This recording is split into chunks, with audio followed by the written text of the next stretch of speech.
Je, François Legault, déclare sous serment que je remplirai les devoirs de ma charge de responsable de la région de l'Abitibi-Témiscamingue avec honnêteté et justice.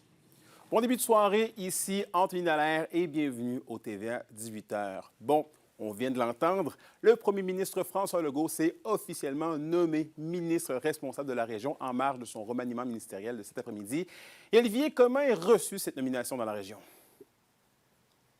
Eh bien, Anthony, je vous dirais que c'est accueilli de différentes façons.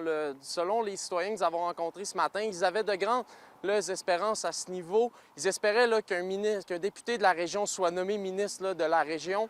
De son côté, le président de la conférence des préfets de la MRC de l'Abitibi-Témiscamingue, Jean-Claude Bégin, voit cette nomination de manière prudente, mais il souligne à quel point qu'elle est symbolique. Il espère que ça permettra à la région de se faire entendre par le gouvernement. On vous rappelle que la semaine dernière, il avait mentionné le manque de compassion de la part du gouvernement à la suite de l'exclusion de Pierre Dufault du caucus caquiste. Et du côté de la Chambre de commerce et d'industrie de Rouyn-Noranda, eh bien, on voit cette nomination d'un bon œil, puisque c'est une manière, selon son président Stéphane Brown, d'accéder directement à la tête du gouvernement. On souhaite que le premier ministre investisse chez nous, mais c'est certain qu'on aurait souhaité tout de même avoir un ministre issu de notre territoire qui connaît les enjeux, mais avoir le premier ministre, c'est certain que on va être entendu, mais ce qu'on souhaite le plus, c'est d'être compris. C'est certain qu'il y a beaucoup de dossiers qui ont été amenés à la table dans les dernières années et puis on n'a pas eu beaucoup de réponses par les ministres qui étaient en place. Avec M. Legault, on a très hâte de le rencontrer et puis d'amener nos points sur la table et puis de voir les opportunités qui s'offrent en Abitibi-Témiscamingue. Et Olivier, certains ministères qui touchent des enjeux propres à la région voient aussi de nouveaux visages arriver à leur tête. Oui, on a désormais qu'à penser au ministère de la Forêt et des Ressources naturelles qui sera maintenant piloté par Jean-François Simard.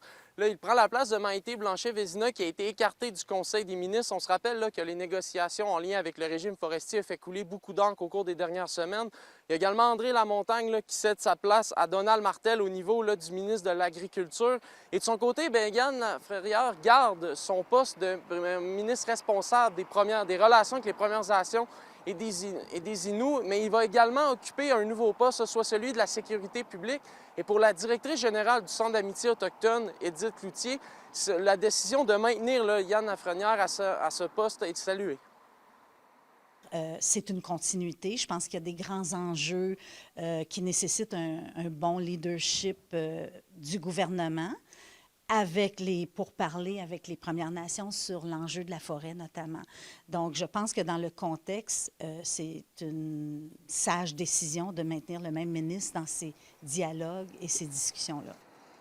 En terminant, Anthony, François Legault n'a pas mentionné durant son assermentation de la manière dont il allait gérer l'Abitibi-Témiscamingue. Ah bien, à suivre, à suivre, à suivre. Merci beaucoup, Olivier.